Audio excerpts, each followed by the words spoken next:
All right, our next segment, convection. This one's a little bit tricky to understand at times, but when we go through it, hopefully you'll get a good understanding of it. So convection is the transfer of thermal energy by the movement of liquid or gas. So in order for convection to be occurring, we need to have gases or liquids moving. Okay, so let's think, when could this possibly happen?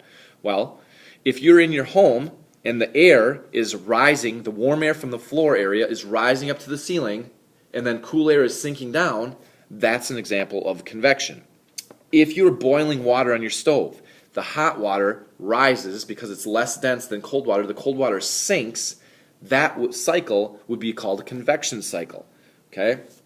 The water at the bottom of a pot on the stove burner, it gets hot because of the contact with the pot itself. Now that's conduction. So the water's getting hot because of conduction. However, once that hot water gets hot, it becomes less dense, kind of lighter than the water that's cooler. And that light or less dense water that's hot rises up.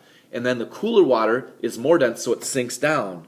Okay? When that occurs, when you get that rotation, you can't really see it too easily, but when you get that rotation, that's called convection.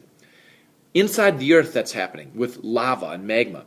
When the hot lava down towards the core of the earth rises up, and then the cool lava or magma comes, I should say magma, the cool magma sinks back down and reheats, and then it rises. That cycle is called a convection cycle. So those are some examples of convection. And hopefully, you can, with the discussion and after reading in the book, you're going to get a good understanding what that means. Okay, we'll see you next time when we talk about radiation.